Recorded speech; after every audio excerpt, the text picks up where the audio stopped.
What would you do if you found out your father had a forgotten son, serving time in prison with no idea you existed?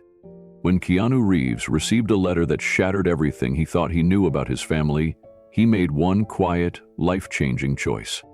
But what happened inside that prison left everyone speechless. Before we continue this incredible story, let us know where you're watching from. If you enjoy stories like this, subscribe to the channel, because tomorrow we have another inspiring story you won't want to miss.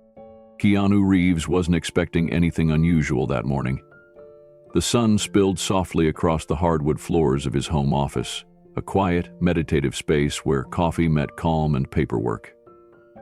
He sat at his desk like he did most mornings, skimming film contracts, looking over production notes, and setting aside fan letters for later. His assistant knew the rhythm: filter out the noise, but let the real, personal stuff through. Letters from people whose lives had been touched by a movie, a gesture, a quote. Keanu read those when he was in the right headspace, not as an obligation, but as a human connection. Among the usual envelopes, a stack of studio mail, a padded script delivery, 2 charity thank you cards. There was one that looked out of place. No branding, no postage meter, just a plain white envelope slightly wrinkled at the corners with Keanu Reeves printed in block letters.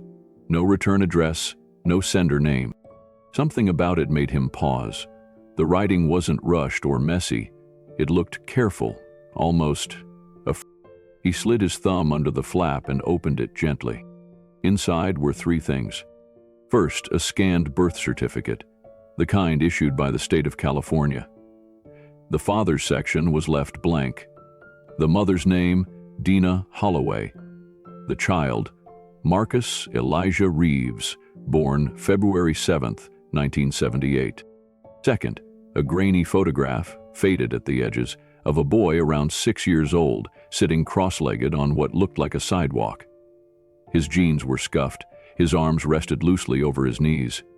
He looked up at the camera, not with a smile, but with something far more haunting: the weary, guarded look of a child who had already learned too much. And third, a single, carefully handwritten note. It was on lined paper, written in the same neat block lettering as the envelope. Mr. Reeves, my name is Elaine Morrison. I'm a retired social worker who served in San Bernardino County for over 30 years. I've debated sending this letter for more than 2 decades, and I can only ask that you read it with an open heart. In the late 1970s, I was assigned to a young boy named Marcus. His mother, Dina, died of an overdose when he was 6. In her final days, she told us the father's name, Gerard Reeves. We tried to locate him, but he had no legal ties, no forwarding information. Marcus entered the foster system alone. He aged out of care, lived on the streets for a time, and now he's in prison. He doesn't know about you. He doesn't even know your name. But I've followed your journey, Mr. Reeves, and I couldn't carry this truth anymore. You deserve to know. So does he. Do with this information what you feel is right. Elaine? Keanu's eyes stayed on the name, Marcus Reeves. His heart didn't race. It dropped. Not because he didn't believe it, but because, deep down, he already did. Keanu placed the letter down, but his eyes didn't leave the photograph. He picked it up again, holding it closer to the light as if somehow the grainy image might reveal something new. The boy's eyes, though aged and blurred by the years, carried something eerily familiar. That quiet intensity, the guarded vulnerability. It wasn't just sadness, it was survival. It was like looking into a mirror of someone who never got the chances he did. He ran a hand over his face and sat back in the chair, trying to organize the storm in his chest. This wasn't like the tabloids that printed outrageous stories about secret siblings or love children. This wasn't rumor, it wasn't sensational. It was clinical, documented, painfully ordinary in its bureaucracy. A real name, a real birth certificate, a real boy grown into a man sitting in a prison cell in California while the rest of the world went on without ever knowing he existed. He read the note again, this time slower. Elaine hadn't written with dramatics or desperation, Her tone was restrained, even cautious. She hadn't asked for money, hadn't begged him to intervene. She had only given him truth. And now the weight of that truth pressed down on him like a boulder. Gerard Reeves had been many things: brilliant, selfish, unpredictable, charismatic, and cruel in equal measure. Keanu had made peace, or at least distance, with the man years ago. He'd come to terms with the emotional chaos Gerard had left behind, but this reopened wounds he didn't know were still there. Another son, a forgotten life, a half-brother, and not just someone raised elsewhere with a different life. Not someone who had grown up stable and whole. Marcus had been abandoned by Gerard, by the system, maybe even by life itself.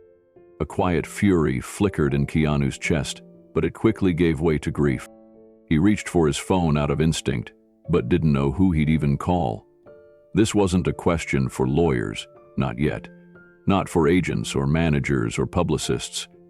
This was something older, deeper, sacred in its heaviness.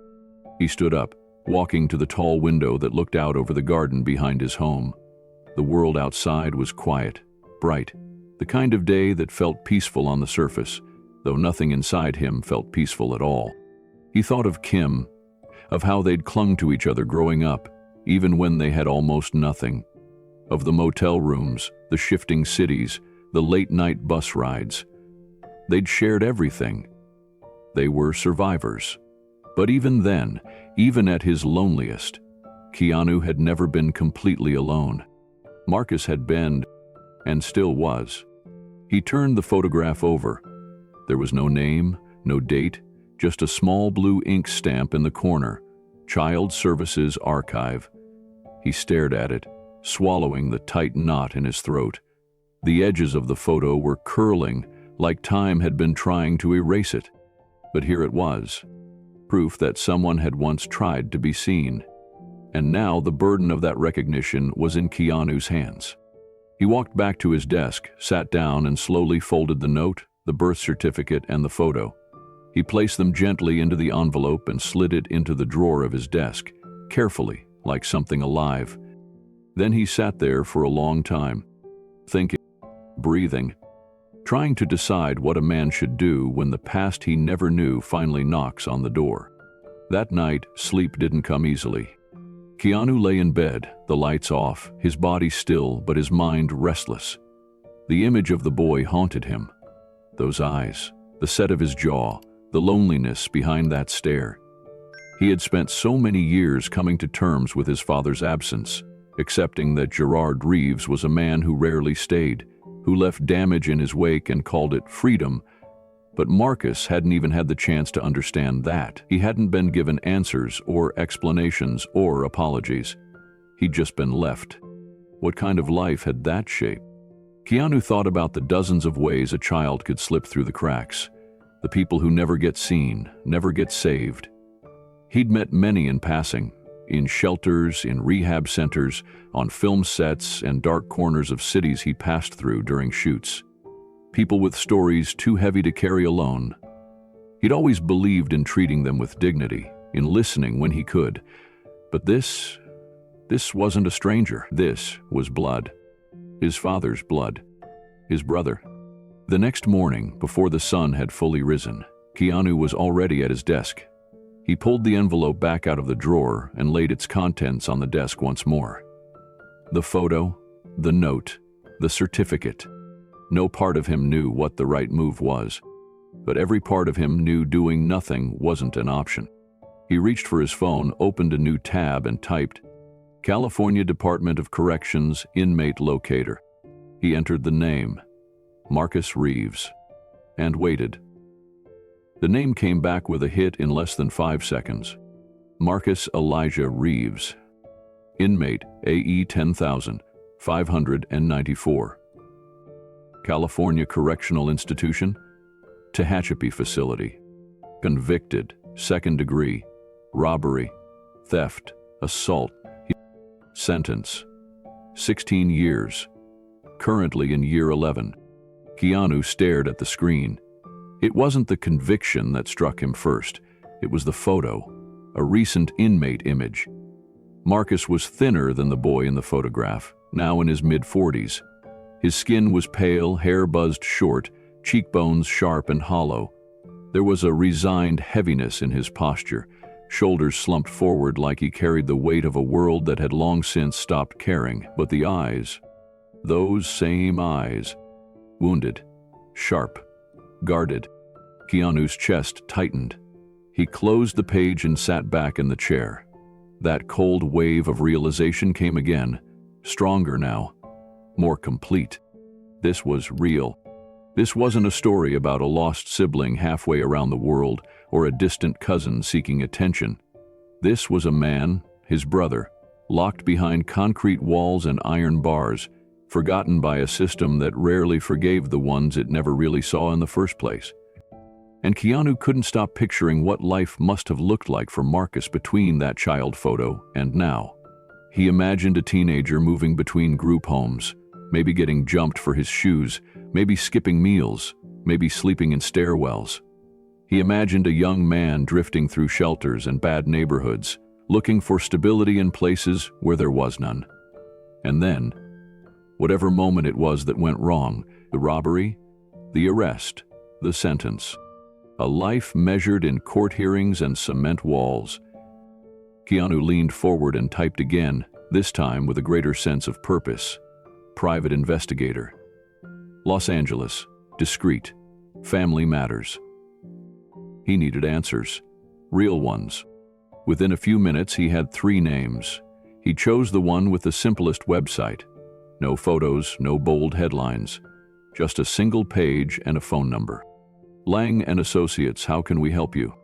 Keanu didn't identify himself at first. He asked if the investigator had experience with prison background checks, verification of familial connections, and foster care records. The voice on the line, measured, professional, assured him they'd handled plenty. He gave his real name only after the NDA was signed and the call was secure. And then the search began. By the next morning, the investigator, an older woman named Joan Lang, had already begun digging. Joan worked quietly, methodically, never once asking why a Hollywood star like Keanu Reeves wanted information on a man in prison. She understood discretion. She also understood urgency masked behind calm voices. She didn't need the whole story, just the facts, and Keanu respected that. 2 days later, she called back. Everything checks out, Mr. Reeves. Marcus had been born in Riverside County. The birth certificate was authentic. His mother, Dina Holloway, had filed a paternal claim naming Gerard Reeves, but Gerard never responded to any court summons and disappeared before DNA testing could be mandated. Dina had died 6 months later from a heroin overdose, and Marcus, only 6 years old, was placed in foster care with no living relatives. From there, the records were bleak. He bounced between homes. One placement lasted 6 months, the longest stretch he had. Multiple incidents of behavioral issues were documented: theft, aggression, truancy. He dropped out of school before 9th grade. Arrests began in his late teens: vagrancy, shoplifting, then assault. Nothing violent until the robbery at age 35. No one was physically harmed, but a weapon had been involved, a baseball bat. The sentence had been harsh, partly due to his record, partly due to a state law at the time. He hadn't had a single visitor in over 7 years. Joan had pulled one more item, a scanned intake file from the Department of Corrections. It included another photo, more recent than the online one.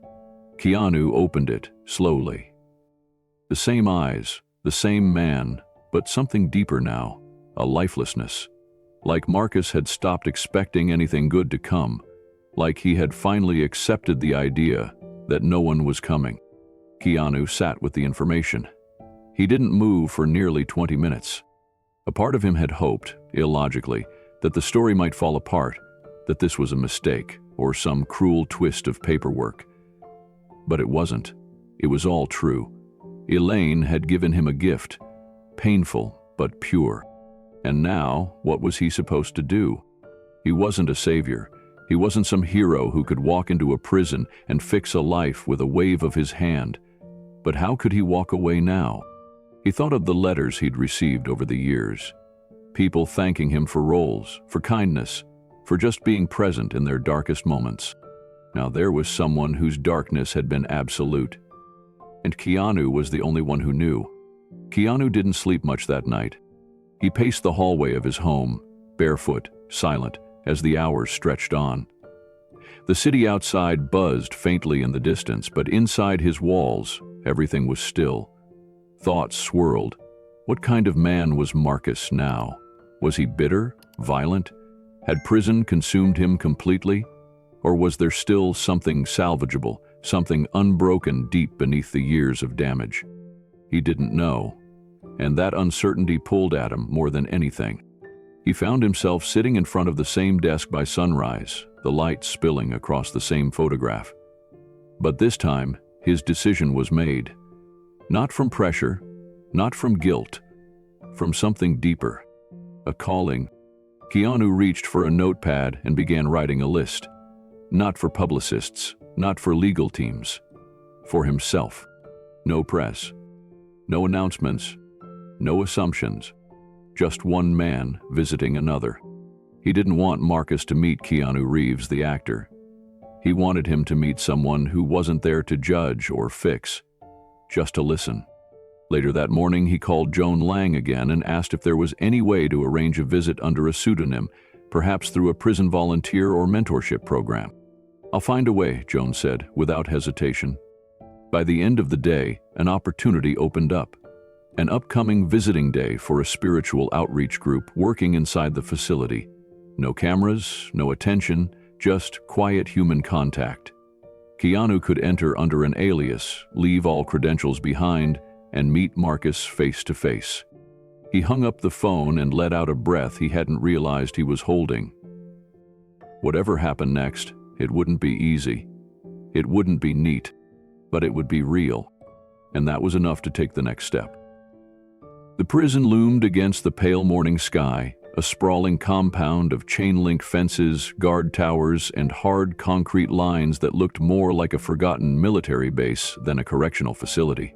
Keanu sat quietly in the passenger seat of a nondescript rental car, watching through the windshield as fog curled around the razor wire like a living thing. The sun had barely risen, and yet already there was movement. Uniformed officers changing shifts, dogs barking faintly in the distance, and the ever-present mechanical hum that seemed to hover around such places. He didn't know exactly what he expected when he agreed to this visit, but the moment he stepped out of the car and heard the first distant clank of a steel gate sliding shut behind someone, he felt it, the finality, that subtle shift in the air. This was not a place built for healing. It was built to contain pain, layer it in routine, and leave men to rot in the shadows of their worst days. The entry process was deliberate, invasive, and slow. Keanu had arrived under the alias David Collins, as arranged through Joan Lang's contact at the Pathlight Visitation Ministry, a spiritual outreach group with clearance to host anonymous one-on-one visits with inmates. The group focused on non-violent inmates and rehabilitation through human connection, not sermons. It was perfect for what Keanu needed. No press, no fanfare, no obligation to be anyone except a man who had come to listen. At the front gate, a guard checked his ID against the day's list of approved visitors. A second guard scanned him with a handheld metal detector. He was instructed to remove his shoes, his watch, and even the ring he normally kept in his pocket. His father's, ironically. Everything was locked away in a secure locker, and he was handed a visitor's badge clipped to a plain lanyard. He passed through 4 different locked doors, each heavier and colder than the last. By the time he reached the visitation wing, the weight of the place had settled deep in his chest. Inside the room, everything was stripped of comfort. A row of plastic chairs lined the wall, a sign-in table manned by a stoic officer, and a faded bulletin board covered in rules and reminders about respectful conduct. No physical contact, no loud voices, no promises made or favors offered.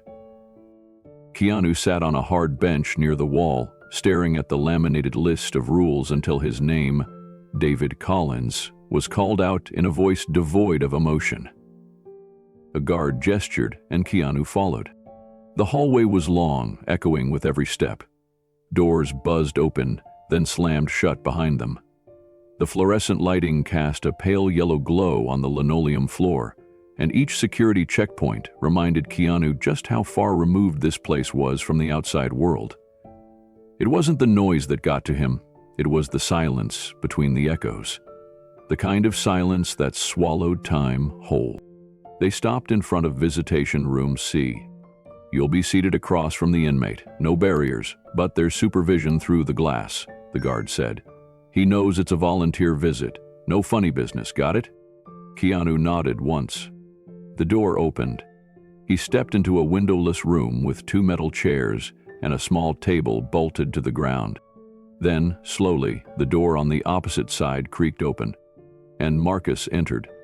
Marcus stepped through the threshold like a man expecting the worst.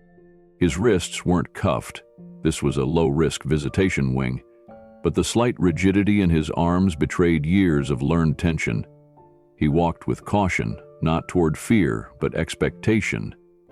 Expectation that whatever this was, it wouldn't last. It never did. He was thinner than the photo had shown. Lean, almost wiry, with taut skin over hard cheekbones and a faint scar above his right eyebrow. His prison-issued uniform looked too big for his frame. But the eyes, those same dark, searching eyes, were still sharp beneath the weight of everything he'd endured. They flicked immediately to Keanu, sizing him up with military precision. Keanu stood as Marcus entered, then slowly sat back down. The corrections officer closed the door behind Marcus, leaving the 2 men alone in the concrete room under a flickering overhead bulb. From behind the safety glass on the far wall, a staff member observed quietly, pen in hand, eyes unmoving. Marcus approached the table and sat across from Keanu, his posture guarded, one knee bouncing slightly beneath the table. Silence stretched between them like a tightrope neither wanted to step onto first. Keanu offered a simple, gentle nod. "Thanks for meeting." Marcus didn't respond.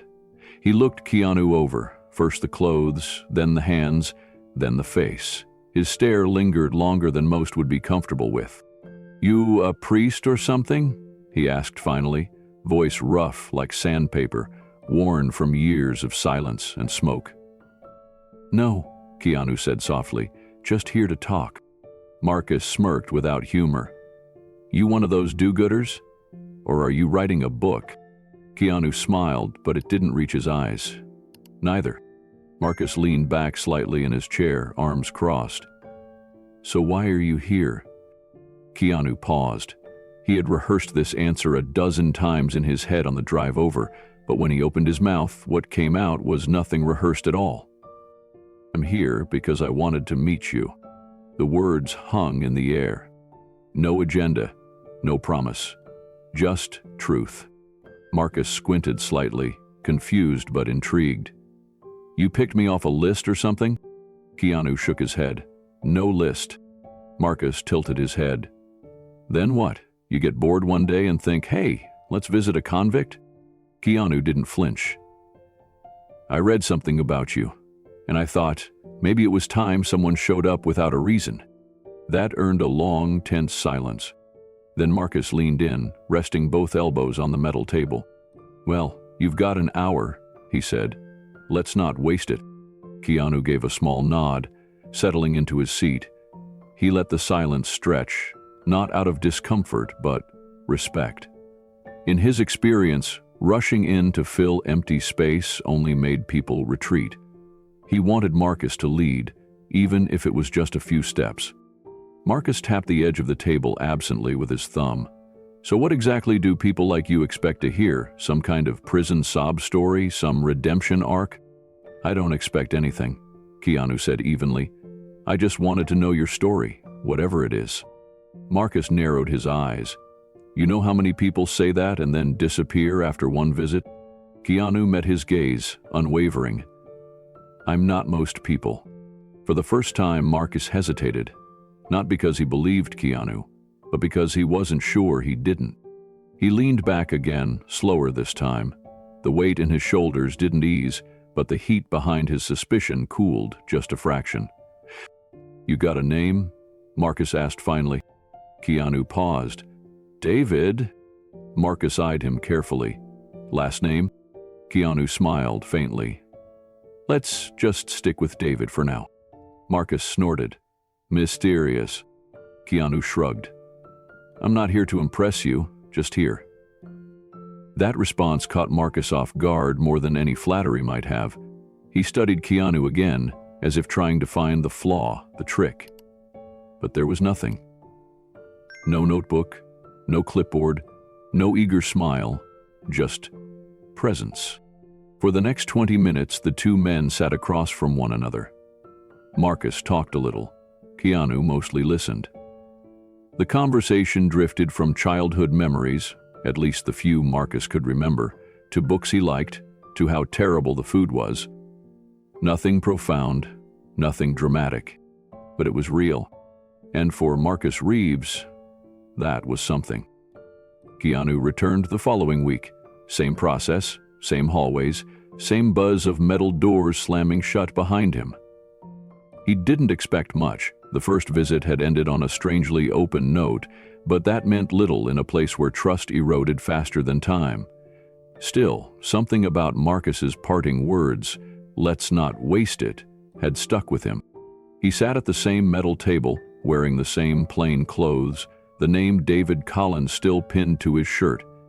He'd chosen the same seat deliberately, hoping that some sense of continuity might settle whatever uncertainty still lingered. The door opened again. Marcus entered with less hesitation this time. His posture was still guarded, his expression unreadable, but he gave Keanu a short nod as he sat down. No small talk, no greeting, just, "You came back." Keanu nodded. "I said I would." Marcus leaned back in the chair. "Most people don't, and not most people." A quiet smirk. "Yeah, starting to believe that." They sat in silence for a moment. It wasn't heavy, just cautious, like two men building a bridge with no blueprint. Then Marcus spoke. "You wanted my story. Don't know how much of it is worth telling, but I'll give you the version no one else ever wanted." Keanu nodded once, gently. "I'm listening." Marcus stared at the tabletop for a second, then exhaled. 15 homes. That's how many I was bounced between before I turned 18. Foster care roulette. Some were fine, some were war zones. You learn fast not to get attached, not to settle, not to expect your toothbrush to still be in the same cup the next morning. He looked up at Keanu. "Ever try doing math homework while a drunk foster dad yells at your caseworker in the next room?" Keanu didn't answer. He didn't need to. Marcus continued. "I dropped out at 14, not because I couldn't handle school, because I couldn't handle life outside of it. Got tired of pretending to care about essays when I didn't know where I was sleeping that night."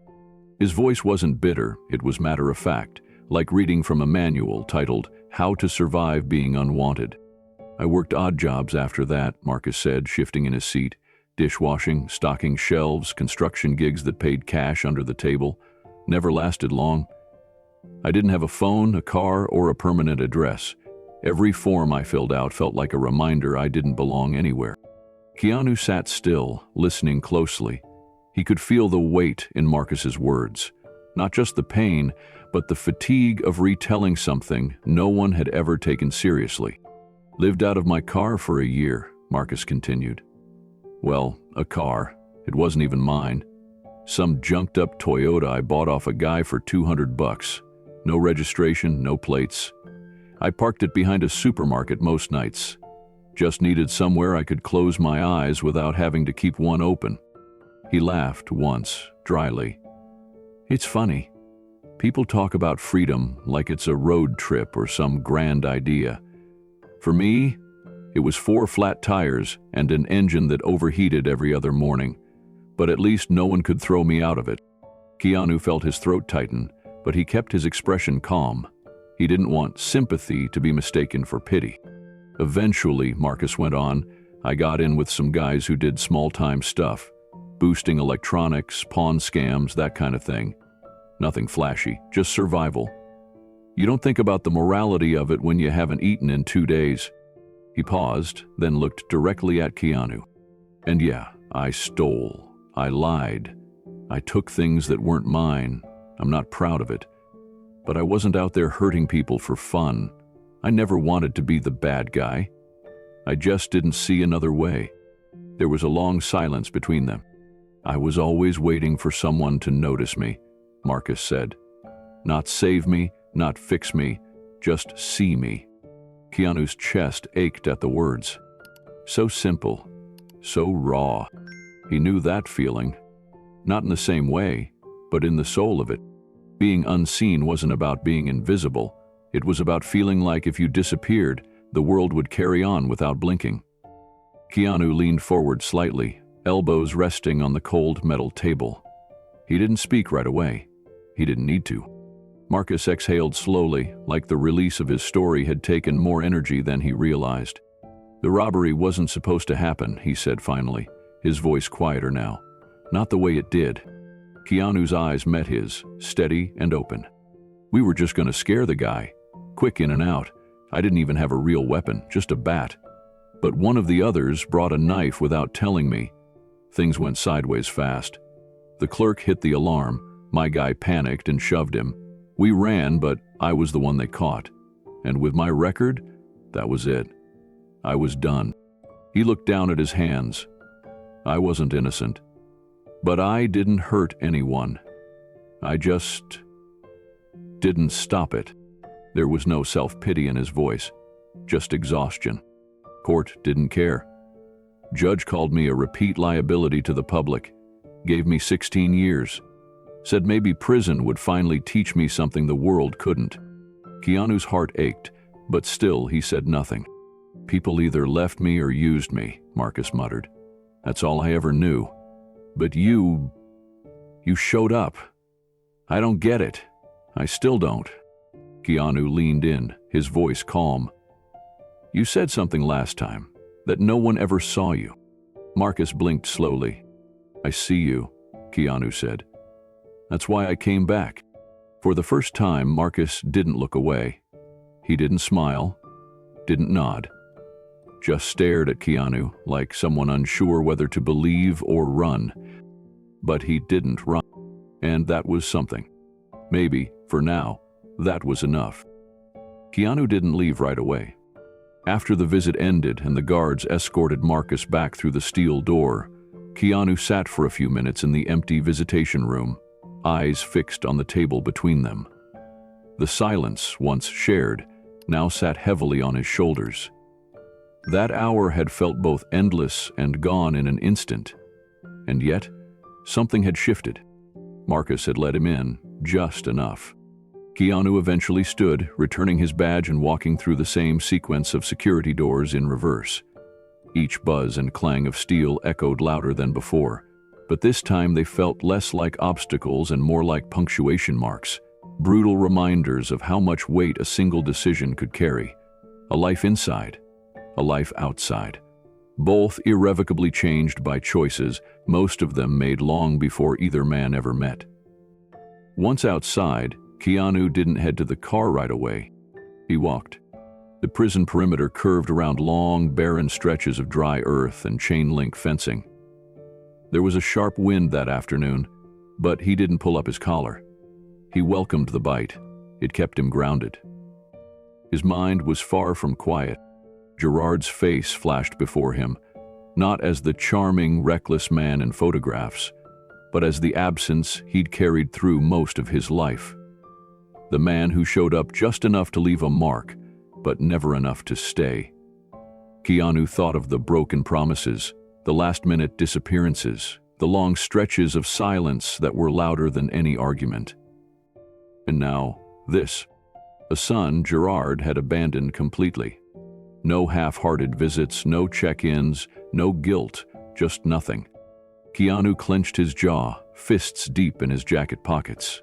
The grief inside him was tangled, part rage, part sorrow, part disbelief that one man could cause so much harm by simply vanishing from the lives he helped create. But deeper still was something else. Recognition. Keanu had lived in motels, had eaten canned soup on cold floors while their mother worked 2 shifts and Kim battled for her life. He knew what it was to feel adrift, even if he never said it out loud. He had lived through his own kind of invisibility, masked by fame, silenced by grief. He and Marcus had grown up in different worlds, but both knew what it meant to be unanchored. Back at his rental house later that evening, Keanu sat outside on the patio, a steaming mug of tea untouched in his hands. The sun was beginning to set, throwing long shadows over the wooden deck. He could hear the faint rustle of wind through the trees, the occasional chirp of birds returning to roost. Normally, this time of day grounded him, but now, the silence was too loud. He turned the envelope over in his hands again. The one that started it all. Elaine's letter. The photograph of a 6-year-old boy sitting on a sidewalk, with eyes too old for his age. He remembered how that photo had looked the first time he saw it. It didn't haunt him.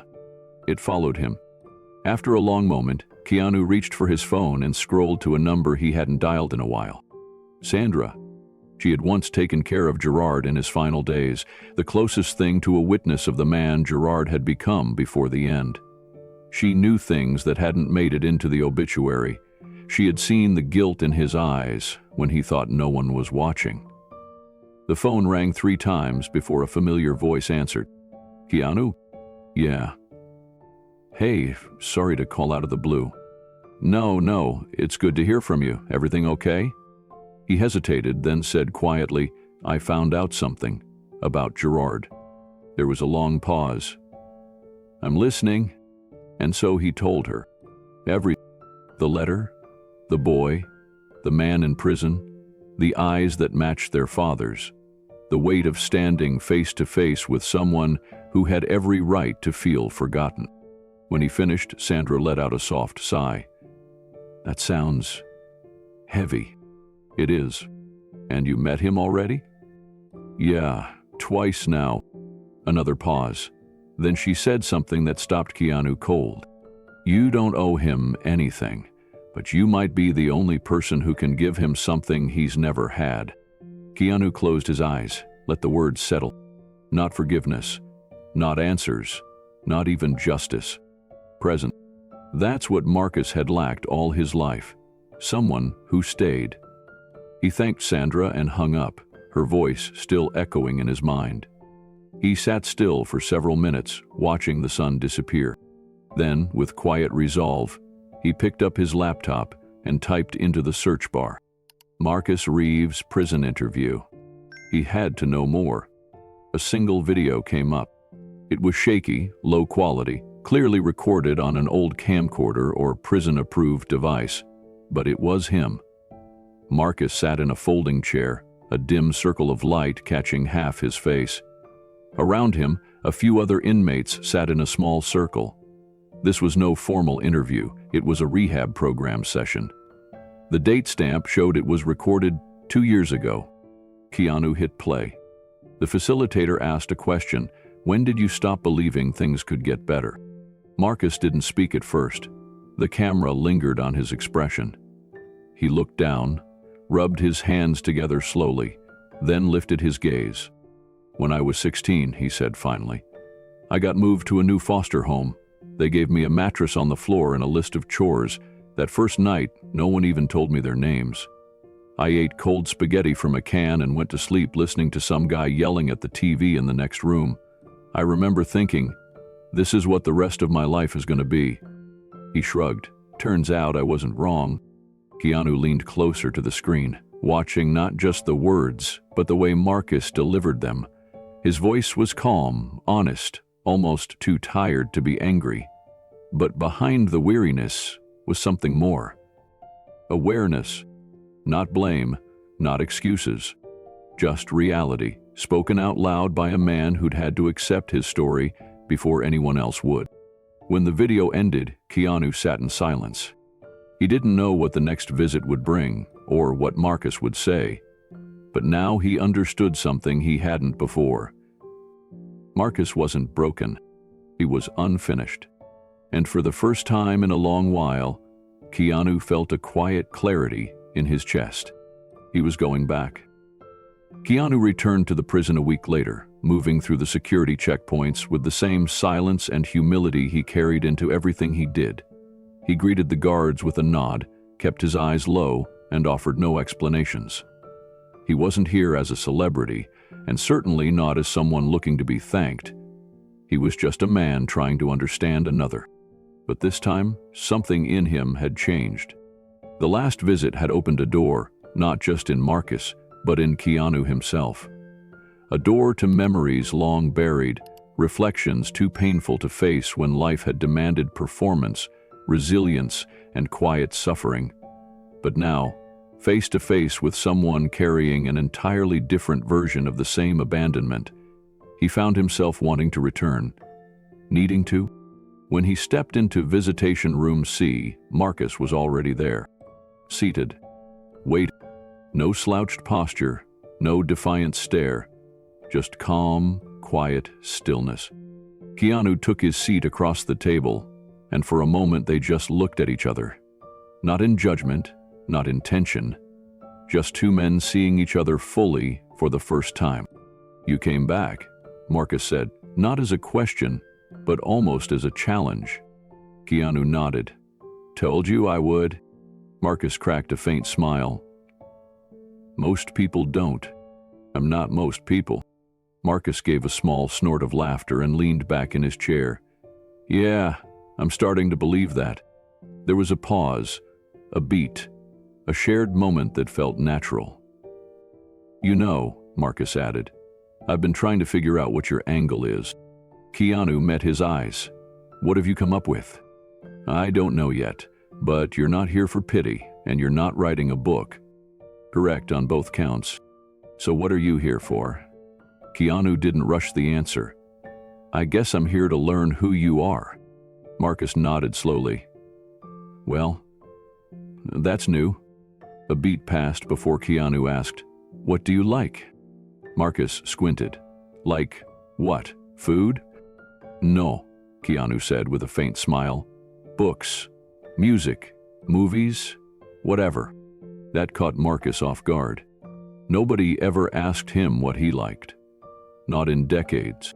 Marcus leaned back and crossed his arms, unsure whether to laugh or take the question seriously. After a moment, he answered anyway. "Used to be into music," he said. "Back before everything got complicated. Had an old Walkman in one of the group homes. Found a cassette of Pink Floyd's Wish You Were Here. Played it until the tape wore out." Keanu smiled softly. "That's a good one." "Yeah, something about it felt, I don't know, like it understood me." Marcus glanced down at the table, as if embarrassed to have said something so honest. "Movies," Keanu prompted gently. Marcus shrugged. "Didn't see many, not in theaters anyway. But I remember one time a foster parent rented Cool Hand Luke. That stuck with me. A guy who won't break, no matter how hard they try, to crush him." Keanu nodded, recognizing the irony.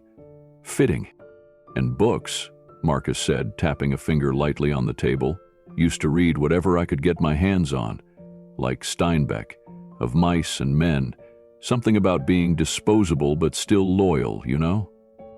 Keanu swallowed hard. He didn't know what he expected, but this wasn't it. The depth, the thoughtfulness. Marcus wasn't just a man shaped by pain. He was a man who had learned to live with it, to bend around it, without entirely snapping. "You ever try writing?" Keanu asked. Marcus hesitated, then gave a sheepish nod. "Used to. In juvie, they made us keep journals. I didn't stop when the program ended. Still write sometimes." "What do you write about?" "Memories. Regrets. Things I wish I said to people who aren't around anymore." There was silence for a long beat. It wasn't awkward, just real. Then Marcus said something that hit Keanu like a punch to the ribs. "People keep expecting me to be a monster, so eventually I just played the part." Keanu looked across the table, eyes heavy with understanding. "What if you could play a different role now?" he asked softly. Marcus laughed, short and hollow. "Too late for that." Keanu's voice stayed steady. It's never too late. Marcus didn't respond, but he didn't argue either. The room grew still again. Keanu watched Marcus closely, noting the way his fingers twitched slightly against the table's edge. It wasn't nervousness. It was something more internal, a war between disbelief and the faintest ember of hope. "I don't even know who I'd be," Marcus said finally, "if I wasn't this." Keanu didn't respond right away. He leaned forward slightly and spoke with calm conviction. "You'd be a man who made it through, who survived when the world didn't give him anything." Marcus gave a slow shake of his head. "You don't know half the things I've done." "No," Keanu said, "but I know you're sitting here, and I know that takes more strength than most people ever have to find." That landed, not with impact, but with quiet truth. Marcus looked away, his eyes fixed on a corner of the ceiling. "Sometimes I think I was born in the wrong place, to the wrong people, with no chance." Keanu nodded. "I used to think the same thing. But then I realized I wasn't just born into pain, I was born into choice. I couldn't undo what was done, but I could decide what came next." Marcus didn't answer, but his silence was softer now, like something inside him had loosened, even if only by an inch. The guard behind the glass tapped his watch, a subtle cue that their time was almost up. Keanu stood slowly. "I'll see you again soon." Marcus didn't stop him, didn't question it, didn't scoff. He just looked up and said, "Yeah, okay." As Keanu stepped through the door, he didn't look back. But he didn't need to, because for the first time he felt like he'd left something behind that might actually grow.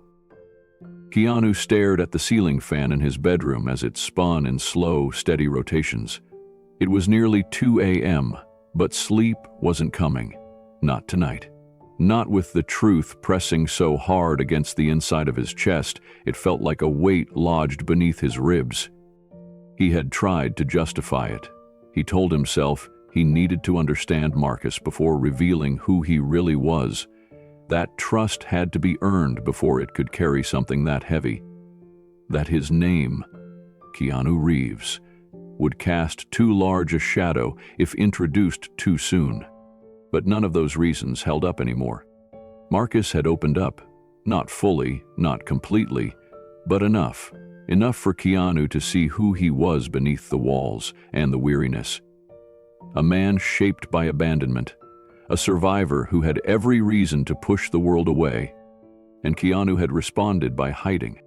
That truth now felt like betrayal. By sunrise, the decision was made. He called the warden's office directly and gave his real name. "Keanu Reeves, I'd like to schedule a personal visit with inmate Marcus Elijah Reeves. Not through a volunteer program, not anonymously, just as myself." There was a long pause on the other end. "Yes, sir, that can be arranged. We'll provide a private visitation room for your discretion." The day of the visit, Keanu dressed plainly. Dark gray button-up, jeans, black boots. No sunglasses, no hat. Nothing to shield who he was. As he walked through the gates, the correctional staff didn't say much, but their reactions said plenty. Some whispered, some nodded politely. A few simply stared. He was used to it, but today it made his skin crawl. He didn't want recognition, he didn't want admiration. He just wanted honesty. He passed through the same checkpoints, but this time without hiding. No fake names, no aliases. He was directed to Visitation Room D, smaller than the others, with frosted windows and a locked door for added privacy. Inside, he placed a manila envelope on the metal table. It contained everything. Elaine's letter, the birth certificate, the photo of Marcus sitting on a curb at 6 years old. Keanu sat down across from it and waited, every second stretching like rope pulled taut. A buzzer sounded. The door opened. Marcus walked in. His eyes swept the room with automatic caution, the same routine he'd likely repeated hundreds of times. But the moment he saw who was waiting, he froze. Everything in his body stopped. For a second, Marcus didn't move. He stood in the doorway like someone staring into a room filled with ghosts. His shoulders, usually held tense and defensive, now hung slack. His eyes darted across the space, as if trying to process what he was seeing, what it meant. Then they locked on Keanu. He started, then stopped. His voice cracked. You're him? Keanu stood slowly, giving him space. Yes. Marcus didn't sit. He stared, blinking, mouth slightly open, trying to fit all the puzzle pieces together in real time. You lied to me, he said, his voice low and shaking. All that time, you lied. I didn't lie, Keanu said quietly. I withheld the truth. There's a difference, but I know it still hurts. Marcus took a step back. You? What, you just dropped into my life like some undercover actor? What was this, a project? Some kind of role research?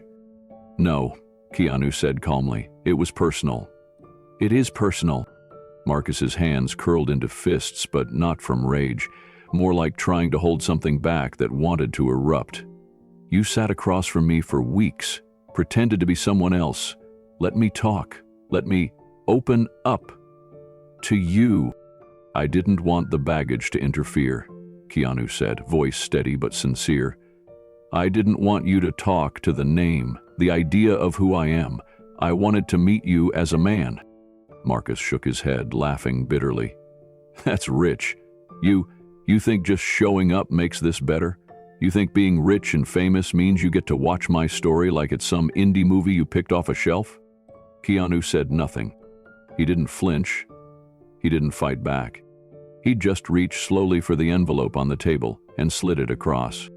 Marcus stared down at it like it might burn him. What's that? He asked. It's proof, Keanu said. Marcus didn't move. Keanu stood, stepped back from the table, and let the silence stretch. He didn't argue, didn't explain further. He had said what he needed to say. And then, without another word, he turned and walked out. The door clicked shut behind Keanu, sealing the room in silence. Marcus stood there, motionless, the envelope still lying untouched on the table in front of him. He didn't sit, didn't speak. The storm inside him had no words, only pressure, rising. He stared at the envelope like it was radioactive. Like opening it might confirm everything he'd dared not believe, or feared to. Slowly, he pulled the chair back and sat. He opened the clasp and slid out the papers one by one. First came the letter, from Elaine, her handwriting steady, clear, familiar. She had written to him years ago when he'd transferred facilities. The name clicked. Then came the birth certificate. He scanned the name, the dates, his mother's name, the blank space under father, and finally the photo. It hit him harder than he expected. The boy on the curb, knees pulled to chest, too thin, too tired, too familiar. He remembered that day. The social worker with a disposable camera. She had promised the picture was for his file, but he'd secretly hoped someone might see it one day and come find him. Someone never did. Until now. His throat tightened, his hands shook. So it was true. All of it. The man who had come here week after week under a fake name wasn't just anyone. He was his brother. Marcus sat back in the chair, staring at the wall. He felt betrayed. He felt exposed. But underneath that, beneath the anger, the confusion, the pain, was something else. A fracture in the cynicism that had armored his heart for decades. Because someone had come. Someone stayed. And even if he wasn't ready to forgive it, he couldn't ignore it. The silence wasn't unexpected, but it was heavier than Keanu anticipated.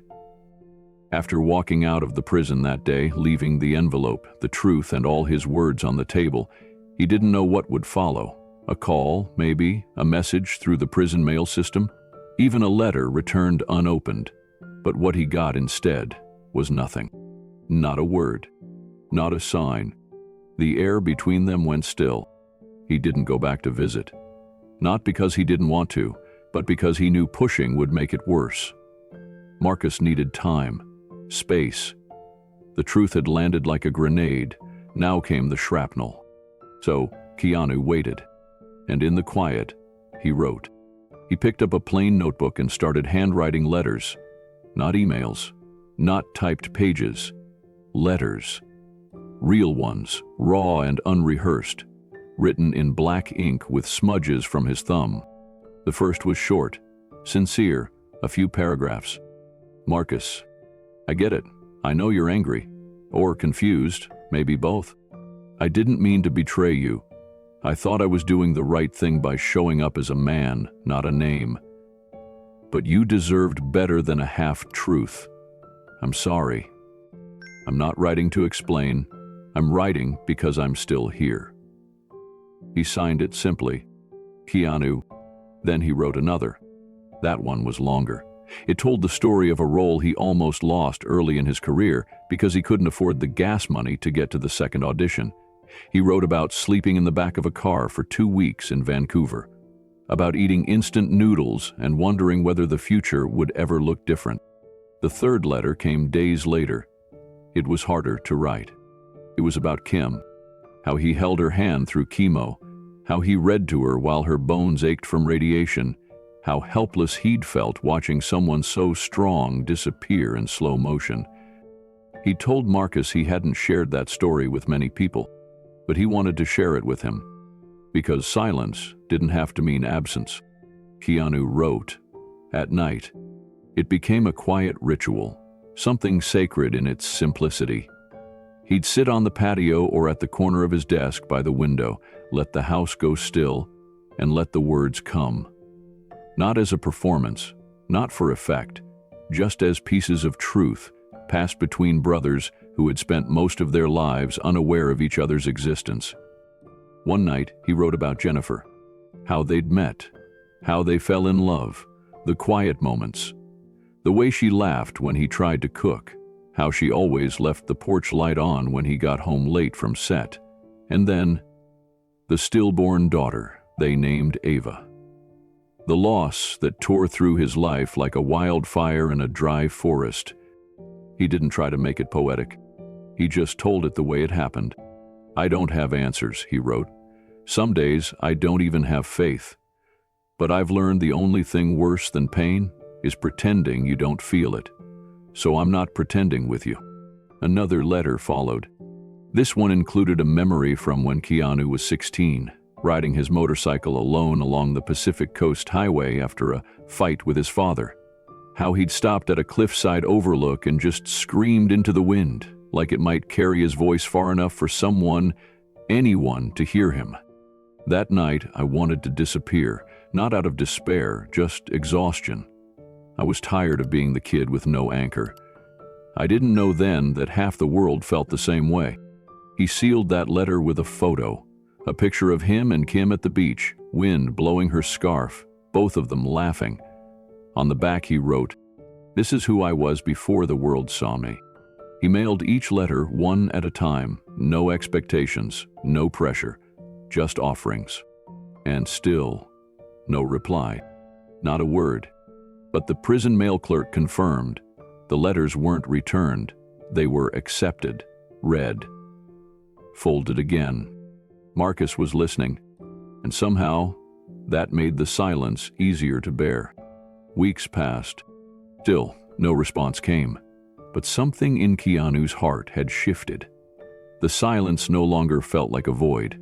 It had become a kind of soil, dark, dense, and full of possibility.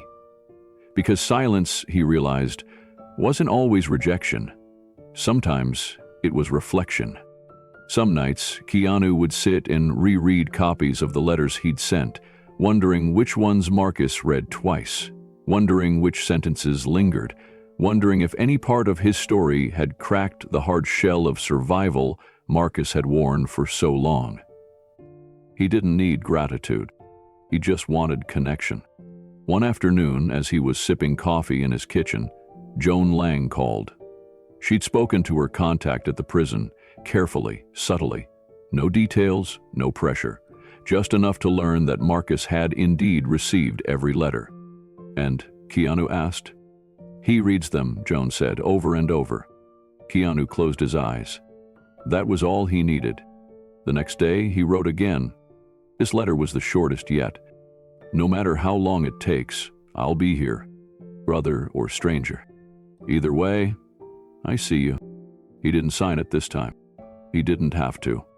The ink wasn't perfect. The paper was slightly smudged where his hand had pressed too hard. But he folded it gently, sealed the envelope, and walked it to the mailbox himself. As it slid through the slot, Keanu exhaled, not in relief, but in release. Because sometimes, the truest way to love someone was to wait. The envelope was thin, no return address. The handwriting was jagged, uneven, different from Elaine's, from the prison's, from Keanu's own steady hand. He knew who it was from before he even opened it. His heart kicked once in his chest as he carefully tore the top. Inside was a single slip of paper. 12 words. Still don't trust you, but I'm listening. Marcus. Keanu sat back in his chair, the words echoing louder than they had any right to. It wasn't forgiveness, it wasn't warmth, but it was something far rarer. Permission. An open door, just wide enough to step through. He read it again, folded it once, set it down on the desk. Then he picked up a pen. You have every right not to trust me, he wrote, but thank you for reading, and for saying something that took more courage than you think. You wanted to know the truth about Gerard. I don't know how much you've been told, but I'll give it to you straight. He was brilliant in some ways, charming, wild. He had a way of walking into a room and making people believe he could fly. But he didn't stay, he ran. From responsibility, from people, from pain. He showed up in my life just enough to mess things up. Then he'd vanish again. I spent a long time trying to earn his attention. Eventually, I gave up. But the hole he left didn't go away. I just stopped pretending it didn't hurt. I don't know what kind of man he would have been to you, but if he never showed up, that probably tells you more than anything I could write. He signed that one simply, K. The next letter came 4 days later. Appreciate the honesty, makes me feel less crazy. You ever ask him why he left you? Or did you just assume it was your fault too? Keanu stared at the question for a long time. Then he picked up his pen again. Keanu's reply didn't come quickly. He spent nearly a day drafting and redrafting the words in his head before he even touched the paper. This one wasn't about offering insight. It was about answering a question he had never fully dared to ask himself. Yeah, he finally wrote. I asked him once. We were sitting outside a motel in Oahu. I was 15. He'd vanished for a year and showed up like nothing happened. I asked him why he left. He looked at me and said, because I thought you were better off without me. I wanted to believe that. Wanted to believe it was about guilt or fear or even some twisted version of love. But now, I think he said it because it was the easiest lie he could live with. And yeah, part of me wondered for a long time if I had done something wrong, if I just hadn't been enough to make him stay. But eventually I realized it wasn't about me or Kim or you. It was about him. He ran from everyone. And the damage he left behind, we've all carried it differently. He folded the page, signed his name again, and mailed it with a second sheet enclosed, this one containing nothing but a quote he once heard from an old acting teacher. Children don't stop loving the parent who hurts them. They stop loving themselves. 3 days later, Marcus wrote again. That quote hit harder than I expected. I used to think I had no scars, just bad luck. But I'm starting to realize most of the wreckage in my life didn't come from what I did. It came from what I believed about myself. Sort of journaling again, first time in years. Pages are a mess, but they're mine. Keanu smiled as he read. That line, they're mine, stuck with him. He wrote back the next night. I think our stories are different, but the ache underneath is the same. We both learned to survive in silence. Maybe it's time we learn to live out loud. He included a small photo this time, not of himself, but of a sketch his sister Kim had drawn during treatment. A single tree growing on a cliff, roots clinging to stone, wind tearing at its branches, but still standing.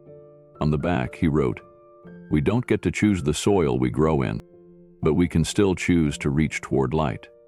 The letters continued.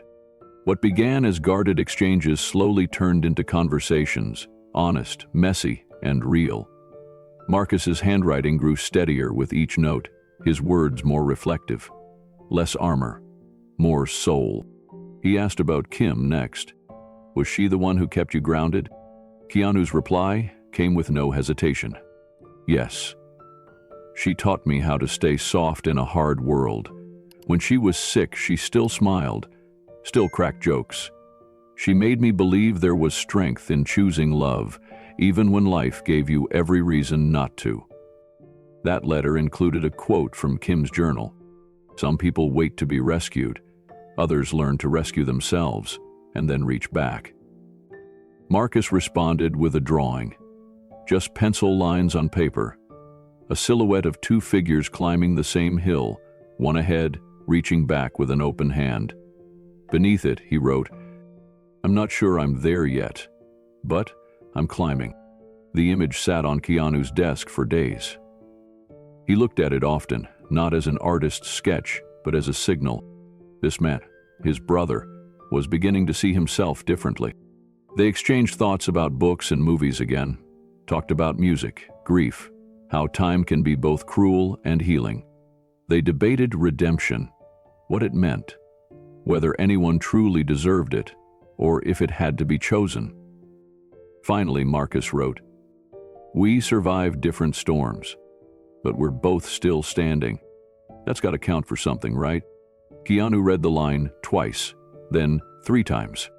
He didn't respond right away, because in that moment, he realized something. They were no longer strangers swapping letters across miles of wire and concrete. They were brothers, not just by blood, but by choice, by truth, by the bridges they'd built, one page at a time. The email came from Joan Lang late on a Wednesday afternoon. Subject line, "New California Sentencing Review Bill, Eligibility Flag, Marcus Reeves." Keanu opened it with cautious hope.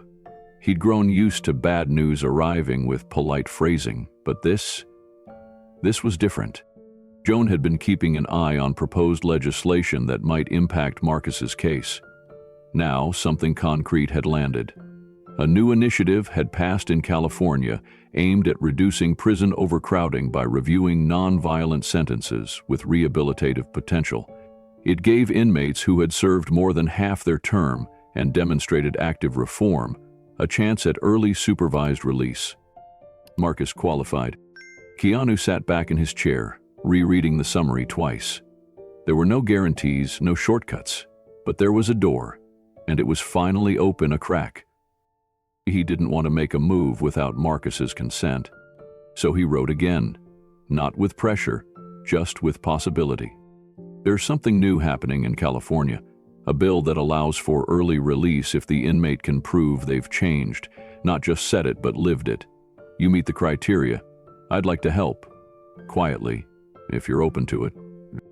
A week passed before the reply came. Marcus's letter was short but careful. "I'm not looking for a shortcut," he wrote. "I don't want pity or a rescue. But I'm tired of being forgotten. If this is real, yeah, let's try." Keanu brought in a legal team, one of the best in the state, but made his expectations clear. No media, no spotlight. "This isn't about who I am, this is about who he's become." Over the next few weeks, the team got to work gathering the necessary documentation. Marcus began attending every rehabilitation workshop he could. He volunteered to tutor GED students in the prison's education wing. He joined a peer-led trauma recovery group and started helping others write letters to their families. He never asked Keanu for anything more. But Keanu watched from a distance, always with the same words in mind. "I'm not here to carry you. I'm just here to walk with you." Marcus approached the process with a quiet determination that surprised even the staff. He didn't boast, didn't announce anything to other inmates, but he showed up early to sessions, prepared for interviews, focused in every evaluation. When asked about his past, he didn't deflect or excuse. He owned it. Not with shame, but with clarity. "I did what I did," he told the prison counselor. "I wasn't innocent, but I'm not the same man now. I just want a chance to live the years I've got left in the light." He submitted handwritten letters of apology to the store clerk who'd been present during the robbery, to his last foster mother who had tried to help but couldn't reach him, and even to Elaine, the retired social worker who had first opened the door between two forgotten sons. Keanu, true to his word, stayed in the background. He met with the legal team, sat in strategy sessions, reviewed psychological reports, but always with one rule: Marcus leads. If Marcus hesitated, they paused. If Marcus asked to rewrite a letter, they rewrote it. If Marcus struggled to find the words, Keanu reminded him, "Just speak your truth. That's all anyone can ask." It took 3 months to prepare everything. During that time, Marcus grew into himself. He no longer walked like someone who expected rejection around every corner. He stood taller. He spoke with more certainty. He had stopped writing like a man in prison and started writing like a man who had something to say. Even the warden noticed. In an unexpected gesture, he wrote a letter of support for Marcus's petition. It was brief but powerful. Inmate Reeves has become a stabilizing presence in a volatile environment. His transformation is real. His mentorship has prevented fights, encouraged education, and helped others reintegrate after release. I believe he deserves a second chance. Keanu read that line twice and let out a breath he hadn't realized he'd been holding. It was no longer just hope. It was momentum. The final step came in the form of a scheduled hearing with the California Sentencing Review Board. Keanu asked Marcus if he wanted him to attend, in person, as family. Marcus paused before answering, then simply said, "Yeah, I think I'd like that." Keanu nodded once. "Then I'll be there." The courtroom was smaller than Keanu expected. No grand marble floors, no raised mahogany bench, just a modest room tucked inside a government building in downtown Fresno. Plain walls, hard benches, and fluorescent lights that hummed faintly above rows of waiting souls. Keanu entered through a side door, dressed in jeans, a navy jacket, and a worn baseball cap pulled low over his brow. No cameras. No entourage. Just a man doing what he'd promised, showing up. He sat in the back, silent and still, hands clasped loosely in his lap as he watched the proceedings unfold. The room was half full. A few legal assistants, 2 prison staff seated near the front, a couple of other families waiting their turn. Then the door opened and Marcus stepped in. He wore a plain, fitted suit issued for the hearing, second-hand, slightly wrinkled but clean. He looked taller somehow, even though Keanu knew his height hadn't changed. Maybe it was the way he carried himself now. Head up, shoulders back. Not defiant, but present. He glanced across the room as he was led to his seat at the front table. His eyes swept past the rows of benches until they landed on Keanu. There was no smile, no nod, but the stillness in Marcus's gaze said enough. He knew Keanu was there. He knew he wasn't alone. The judge entered, a woman in her late 50s with tired eyes but a measured tone.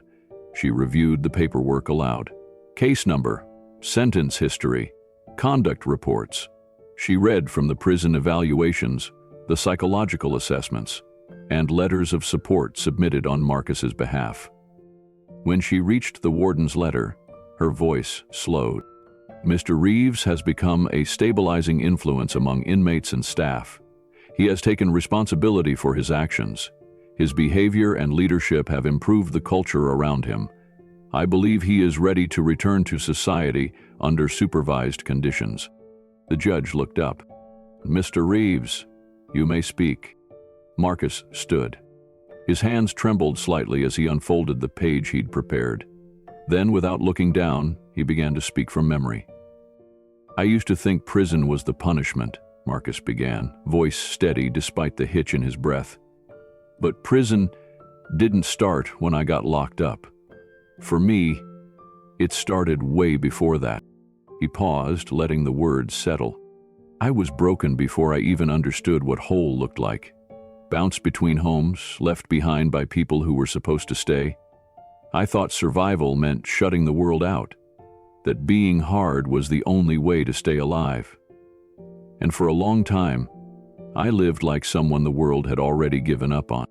He looked straight ahead, not at the judge, not at the staff, past them, somewhere still forming in his mind. "But then something happened," he continued. "Someone came into my life who didn't treat me like trash. He didn't come to fix me. He didn't offer me salvation or pity.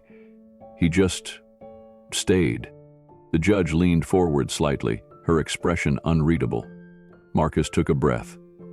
"I know I did wrong. I know I hurt people. I don't expect to erase that. And I'm not asking for mercy. I'm just asking for the chance to keep becoming the person I was never allowed to be." He folded his hands and stepped back. Silence filled the courtroom. The judge looked down at her notes, then back up at Marcus. Her gavel rested quietly by her side. She didn't reach for it immediately. Instead, she spoke directly to him. "Mr. Reeves," she said, "I've read every word in your file. I've seen many cases like yours, but few show the kind of work you've done, not just to stay out of trouble, but to help others avoid it too. This isn't about fame or who sits in the back row. This is about you." A long pause. Then, softly supervised release is granted. The room didn't erupt. No applause, no exclamations. Just a quiet stillness. Thick, sacred. Marcus closed his eyes for a moment. Keanu sat motionless in the back, the brim of his cap shadowing a tear he didn't bother wiping away. 30 minutes later, outside the courthouse, Keanu stood by his car under the pale blue sky. The door opened behind him. Marcus walked out. Not with swagger, not with disbelief. Just a quiet, grounded stillness. Free. For the first time in decades. Free. Their eyes met. Neither said a word. But when Marcus stepped forward and Keanu opened his arms, it wasn't an embrace between strangers. It was two lives, long fractured, choosing to heal together. The guest house sat on a quiet stretch of California coastline, nestled behind a wind-worn line of cypress trees and open sky. It wasn't flashy, no security gate, no staff, no sweeping driveways. Just a two-bedroom cottage with gray shingles, sea-salted windows, and a porch that faced the ocean. Keanu had bought it years ago, during a season of grief when the noise of the city felt unbearable. But over time, the place had become something more symbolic than personal, an anchor waiting for someone else to find it. Now, it was waiting for Marcus. Marcus stood on the porch with his hands shoved into his jacket pockets, staring at the cottage like it was a trick. His duffel bag rested by his feet. The sound of the waves crashing below drifted through the trees, and somewhere nearby, gulls called out across the sky. He didn't move to go inside. "You okay?" Keanu asked gently from a few feet behind him. Marcus didn't turn. "This place feels like a postcard, like something that gets sent to other people." Keanu gave a soft shrug. "Maybe now it's for you." Marcus finally looked at him. "Feels like too much." "It's just space," Keanu replied. "Quiet, clean, yours, for as long as you need it." Marcus didn't answer. He picked up the bag and walked up the steps. Inside, the guest house was sparse but warm. Hardwood floors, old rugs, a bookshelf full of paperbacks, and a kitchen with a chipped tile counter that smelled faintly of lemon oil. It didn't feel like luxury. It felt like someone had cared for it, gently, without the need to impress. He chose the smaller bedroom without asking, unpacked his bag slowly.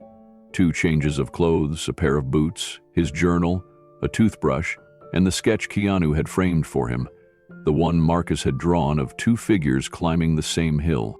He placed it on the nightstand, just stared at it for a long time. That evening, Keanu made pasta. Nothing fancy. They sat at the small table near the window as the sun dipped below the horizon. They didn't talk much, but the silence was different now. Shared, not strained. After dinner, Keanu cleared his throat. "There are a few house rules," he said. "No uninvited guests, no press, no filming or interviews. Keep the place clean. You need something? Ask. But don't expect me to fix everything." Marcus nodded once. "Fair enough." Keanu studied him for a moment. "And Marcus?" "Yeah, this isn't about you proving anything to me." Marcus looked confused. "Then what is it about?" Keanu's voice stayed soft. "It's about giving you a chance to live without survival being the only goal." Marcus didn't reply, but when he stepped outside later and stood barefoot on the back deck beneath a pale half moon, he felt something he hadn't in a long time. Stillness, and the beginning of something that might, just maybe, feel like home. The next morning, Marcus rose early. Not out of routine, he hadn't had any real routine in years, but out of a strange, quiet energy that wouldn't let him sleep past dawn. The ocean air was sharp in his lungs, fresher than any air he'd breathed in decades. He stood outside with a mug of black coffee, watching the waves roll in like they had a story of their own. That day, Keanu drove him to the docks. "I've got a friend who owns a boat repair shop down here," Keanu said casually. "They're always looking for help. No pressure, just figured it's good to meet people who don't care who I am. Or who you were." Marcus didn't say much, but he agreed to go. The shop owner, an older guy named Ray with sunburned arms and calloused hands, barely looked at Marcus when they met. He asked if Marcus could lift 60 pounds, use a pressure washer, and show up on time. Marcus nodded. "Great," Ray said. "Wear something you don't mind ruining. Start Monday." That was it. No questions about prison, no background checks, just trust. Basic and quiet. Marcus started working 3 days a week, scrubbing barnacles from hulls, power washing decks, cleaning out fish guts from cramped corners of old boats. It wasn't glamorous, but it was real. Honest work that left his hands sore and his back tired in the best kind of way. In the evenings, he came home to the guest house, showered, read, and wrote in a notebook Keanu had bought him on the second week. On the cover, Marcus had scrawled 5 words in bold black ink. Roof. "I'm still here." Inside were scattered thoughts, short entries, sometimes just phrases. "Tried lemon tea today, not terrible. Dreamed about my mom last night. Didn't flinch when that guy at work yelled. No one told me I mattered, but I'm starting to believe it anyway." On Thursdays, Marcus took a bus to the nearby town for counseling. He paid out of pocket, even though Keanu offered to cover it. "If I don't invest in myself, no one else will," he said. He also joined a men's recovery group through the local church. At first, he sat silently in the back, but after 3 weeks, he started sharing, just a little, just enough.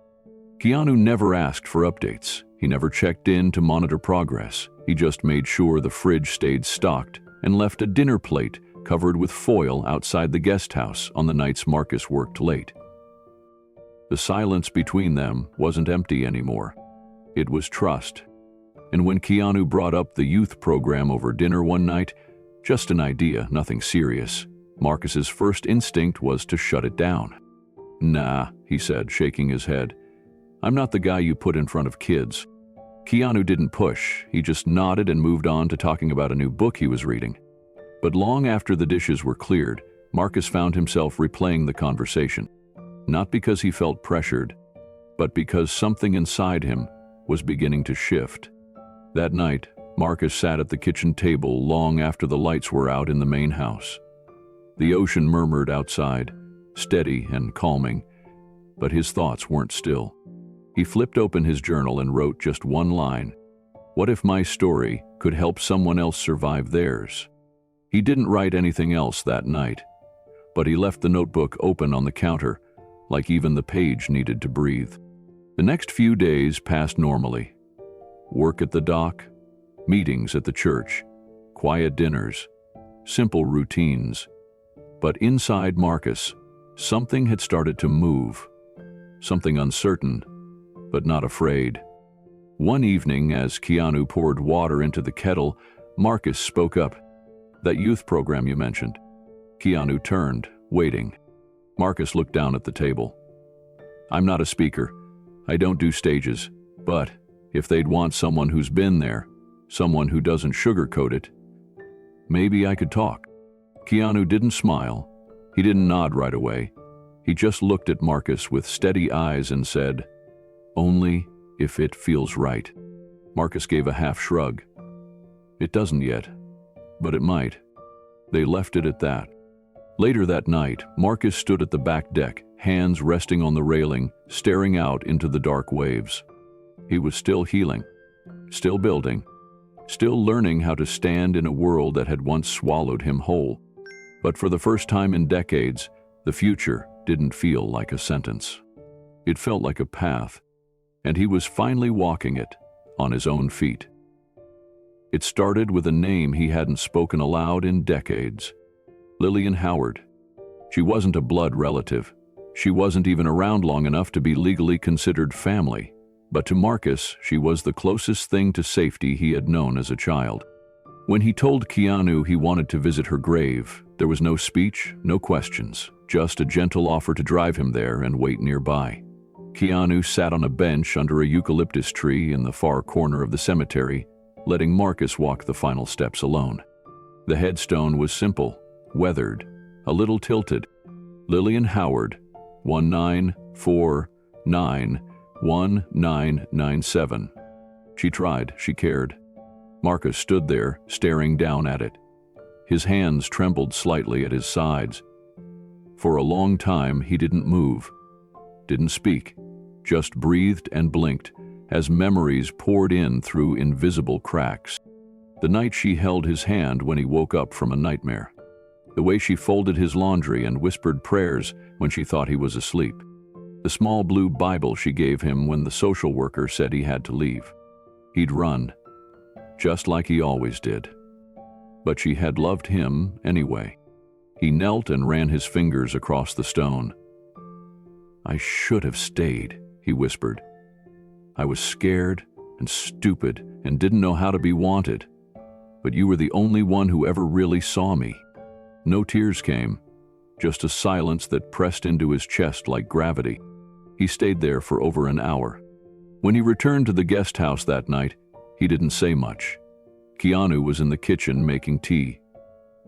Marcus walked past him, offered a quiet "thanks for today," and went to his room. That's when the letters started.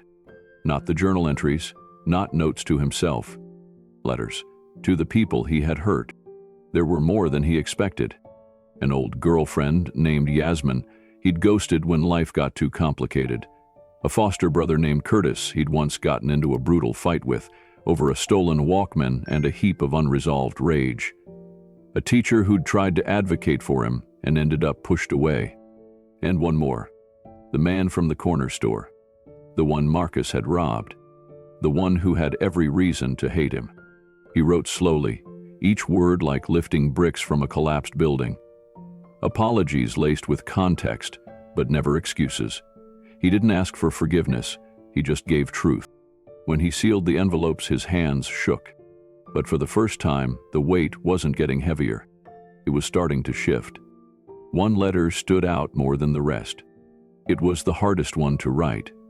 The one addressed to Amir Patel, the store owner Marcus had held at Bat Point 22 years earlier.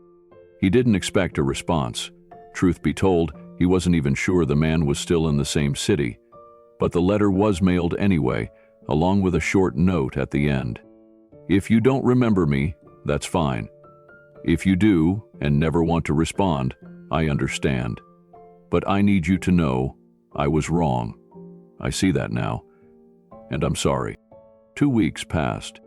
Then a letter arrived, postmarked from San Diego.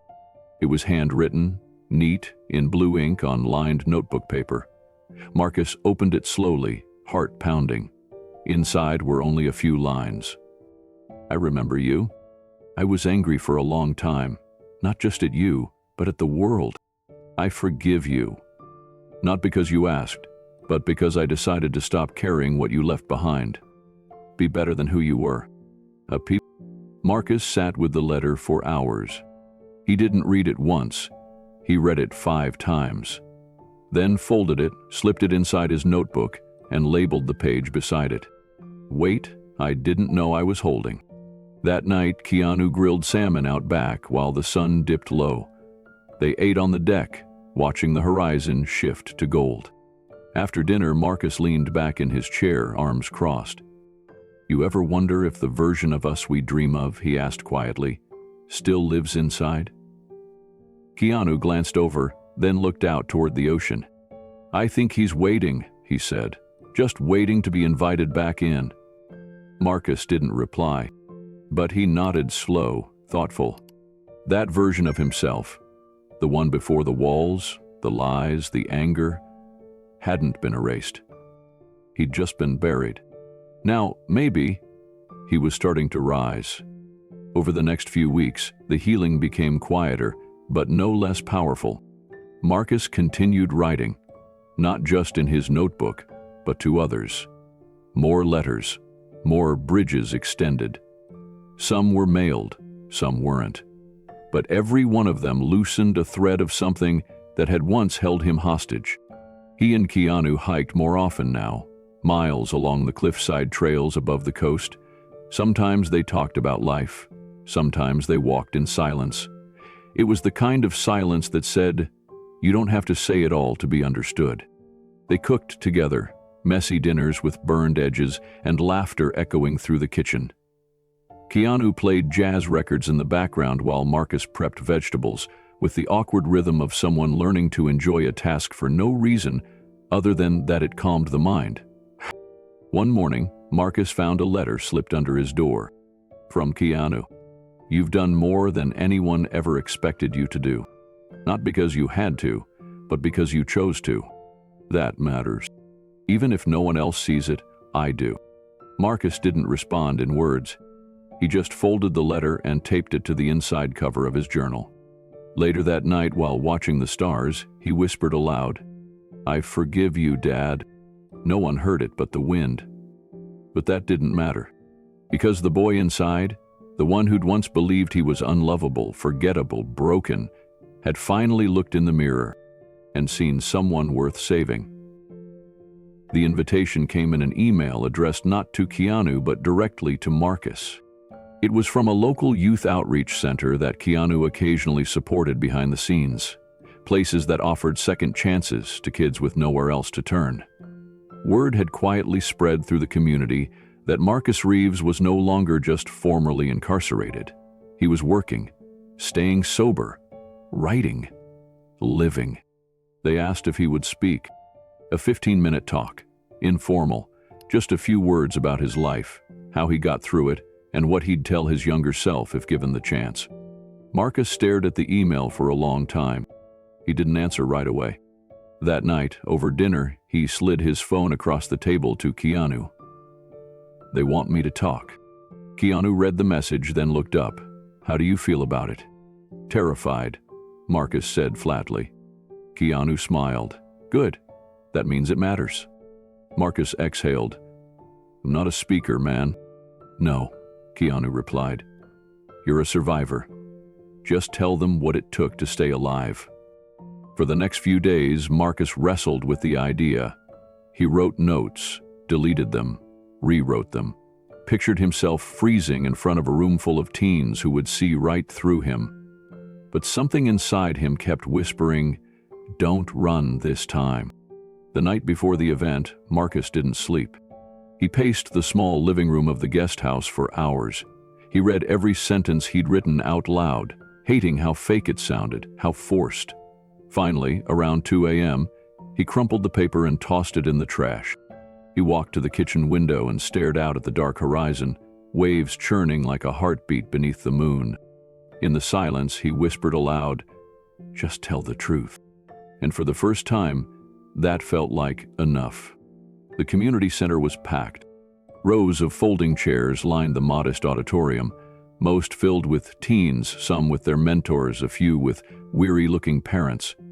The air buzzed with low chatter, sneakers scuffing against tile, and the occasional ringtone someone forgot to silence.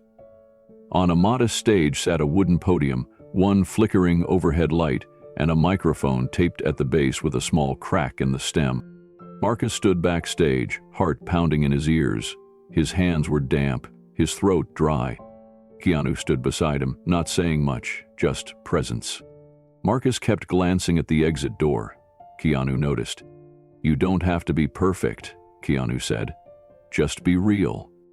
Marcus nodded once, barely. "Say the words only you can say," Keanu added. The host stepped forward to introduce him.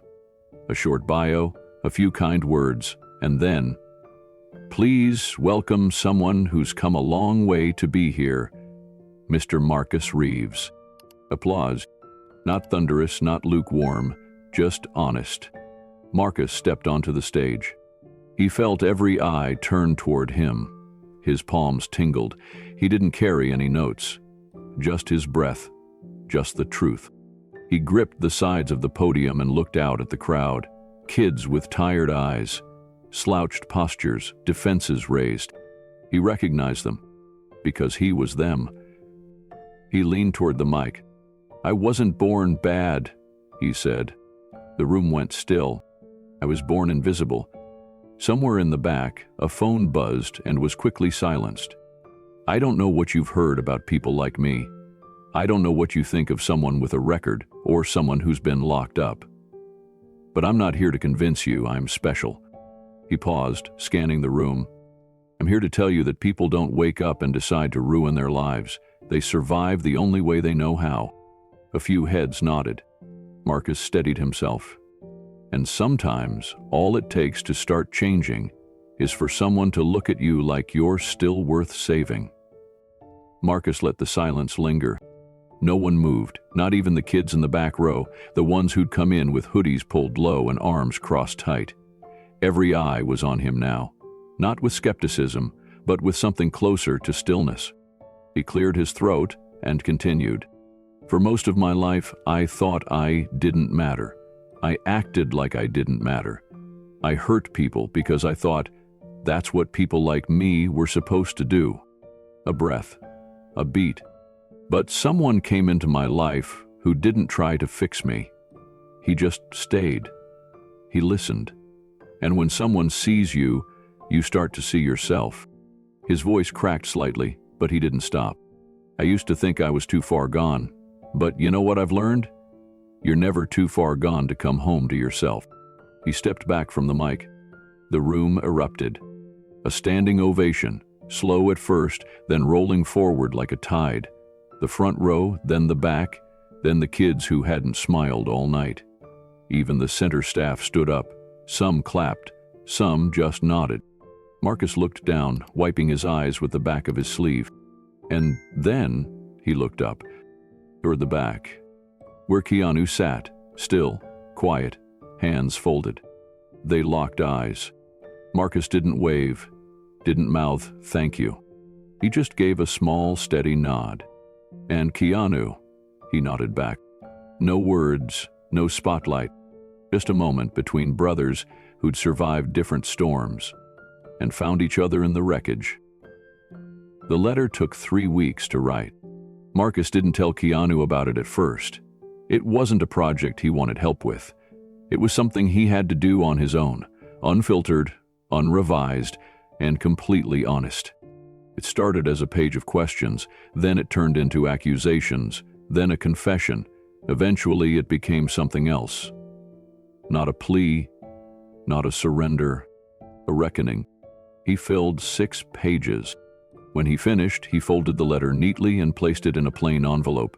On the front, he didn't write "Dad" or "Father." He just wrote, "Gerard Reeves." He didn't know if Keanu would be okay with what he was about to do, but when he stepped into the main house with the letter in his hand, Keanu was at the kitchen counter chopping vegetables. "I wrote something," Marcus said. Keanu turned. "A letter, to him."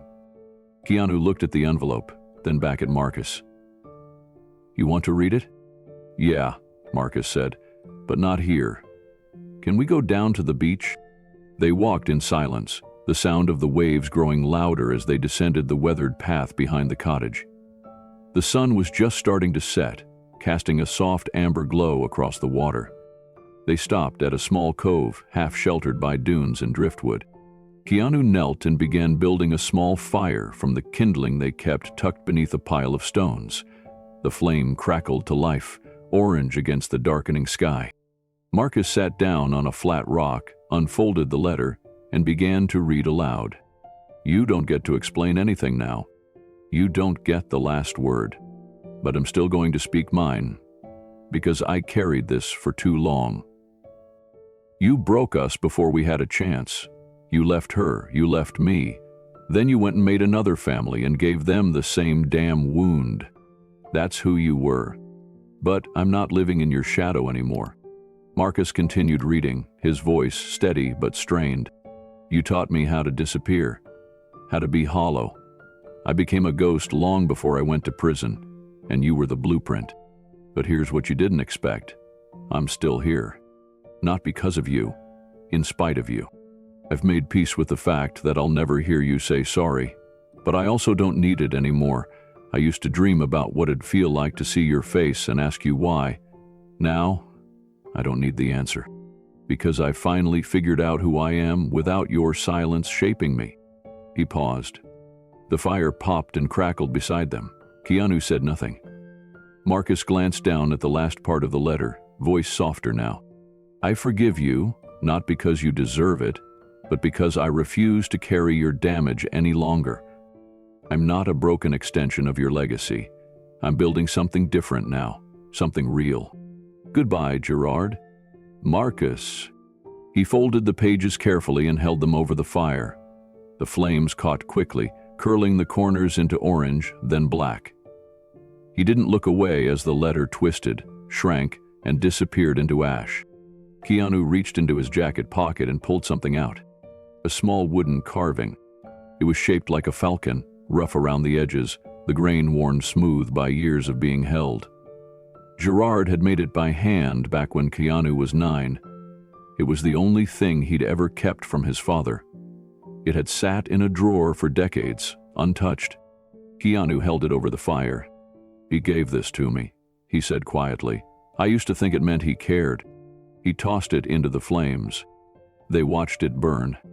No words, no dramatics. Just two suns letting go.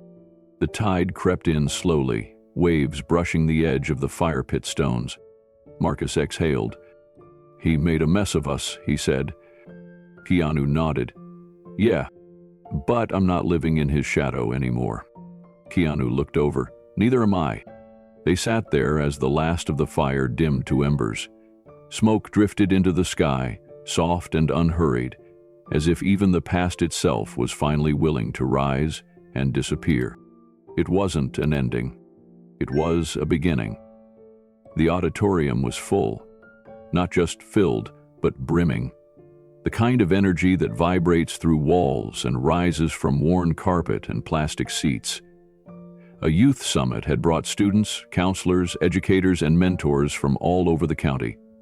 The event had been promoted online for weeks, and now, here it was. Lights dimmed, phones recording, hearts open. Backstage, Marcus stood alone. He wore a charcoal blazer, clean jeans, and scuffed boots that he didn't bother polishing. In his hand was a small note card, though he didn't need it. The words were already in him. They had been written not on paper, but over years. Etched by loss, shaped by silence, strengthened by fire. The organizer gave him a quiet thumbs up. Marcus stepped out onto the stage. The room hushed instantly. He walked to the center, looked out at hundreds of faces, and took a breath. "I used to think survival was the goal," he said, "but I've learned that surviving isn't the same as living." The mic echoed slightly, but his voice held. "I know what it feels like to be invisible, to go days, weeks, years, believing that no one sees you. And when you believe that long enough, you start to act like it." He let the pause settle. "I didn't grow up needing a savior. I needed someone to believe I was more than my worst mistake." The audience was still. Even the teens who had come only to get out of class were sitting upright now. "I'm not standing here today because someone came and fixed me. I'm standing here because someone saw me when I didn't know how to be seen." Marcus looked out across the crowd. He couldn't see the faces in the very back, but he knew where to look. Back row, far right. Third seat from the end. A figure in a dark hoodie, hands folded, quiet. Watching, listening, believing. Marcus continued, his voice steadier now as if each word grounded him. "We talk a lot about turning your life around. Redemption, comeback stories. But the truth is, most of us don't need a miracle. We just need a shot. A moment where someone says, 'I see you, and I'm not afraid of your past.'" A few murmurs in the crowd. Some nodded, others leaned forward in their chairs. "I spent years carrying shame that didn't start with me. I thought the damage made me unworthy. I thought love was something other people got to keep. But I was wrong." He paused again. Every person in this room has the power to interrupt someone's spiral, not by saving them, but by standing with them. A soft clap rose from one side of the room, then another, but Marcus wasn't finished. "You don't have to be perfect to make an impact. You don't have to have it all figured out. You just have to be present. We don't need saviors. We need believers." The words hit like a wave. The audience erupted, applause, cheers, feet stomping against the floor. Some students stood, some mentors wiped their eyes. Teachers exchanged glances, speechless. Phones were raised in shaky hands, capturing a moment no one had expected to be this powerful. From the stage, Marcus scanned the crowd again. And then, he found him. Keanu hadn't moved, still in the hoodie, still seated, still anonymous. But smiling. Marcus didn't wave. He didn't call him out. He just smiled back. And that was enough. No spotlight, no name drop. Just one man in the crowd who had quietly changed everything. Marcus stepped down from the stage. A few people reached out to shake his hand. Some clapped him on the back. A student whispered, "You just told my story." He nodded and kept walking, the sound of applause following him to the side door. Outside, the sun was beginning to set. Keanu stood by a car in the distance, arms crossed casually. Marcus walked toward him, not rushed, not hesitant, just steady. They didn't speak at first. Then Keanu asked, "How'd it feel?" Marcus looked at the sky, then back at his brother. "Like I didn't leave any of myself behind." Keanu smiled. "You didn't."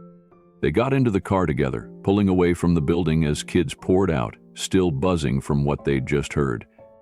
For the first time in his life, Marcus wasn't chasing redemption. He was walking in it. And he wasn't walking alone. In a world that often defines people by their mistakes, this story reminds us that redemption is not only possible, it's powerful. Marcus' journey proves that healing begins not with perfection, but with presence. Keanu didn't offer a rescue. He offered something far more rare: belief. And in doing so, he helped ignite a transformation that many thought impossible. Today, we all know someone carrying invisible wounds. This story challenges us to see them not as broken, but as becoming. If this message moved you, inspired you, or reminded you of someone who deserves a second chance, take a moment to share it. And if you believe in the power of quiet grace and lasting change, be sure to like this video, subscribe for more stories that matter, and join us in spreading hope, one life, one choice, one moment at a time.